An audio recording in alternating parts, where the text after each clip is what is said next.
ఈ సెలక్షన్లో గెలవటం ఏంటి, నేను ఛాంపియన్ కూడా అవుతాను.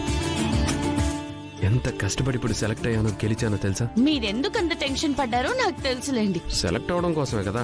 అవును, సెలెక్ట్ అయ్యి ఛాంపియన్ అవ్వాలనే కసితో. కానీ ఆ కసి ఎందుకు పుట్టింది? ఎందుకు పుట్టింది?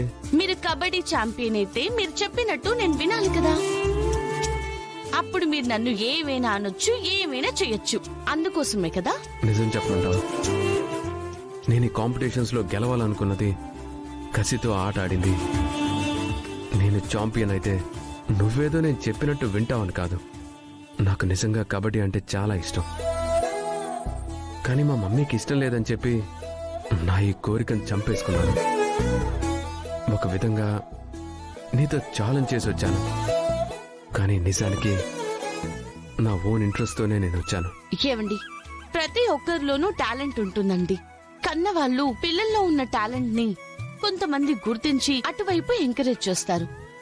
ఇంకొంతమంది వాళ్ళనుకున్న దారిలోనే తీసుకెళ్లాలి అనుకుంటారు. అలాగే మీ అమ్మగారు కూడా అనుకున్నారు. మీరు కబడ్డీ అంటే వద్దు అన్నారు, తర్వాత మ్యూజిక్ అంటే వద్దు అన్నారు. ఆవిడ తప్పని నేను అనడం లేదు. ఆవిడ ఊహల ప్రకారం ఆవిడ ఆలోచించుకున్నారు అంతే. కానీ మనలో ఉన్న టాలెంట్ ని ఒకరి కోసం చంపేసుకోకూడదు కదా. అలాగని అమ్మ మాట వినొద్దు అని నేను చెప్పట్లేదు. అమ్మ మాట వినాలి. ఆవిడికి తెలిస్తే ఆవిడే ఎంకరేజ్ చేస్తారు. తెలియనప్పుడు మన ఇష్టాల గురించి ఆవిడ్నే కన్విన్స్ చేసుకోవాలి. నువ్వు చెప్పింది కరెక్టే. ఆ రోజు నేను మ్యూజిక్ ఆల్బమ్స్ చేయడానికి కూడా ఓ విధంగా నువ్వే ఎంకరేజ్మెంట్ ఇచ్చావు. ఇప్పుడు కూడా నాకు చాలా ఇష్టమైన కబడ్డీ పోటీల్లో పార్టిసిపేట్ చేయడానికి కూడా నువ్వే ఎంకరేజ్మెంట్ ఇచ్చావు. అవునవును, అన్ని నేనే ఎంకరేజ్ చేస్తాను.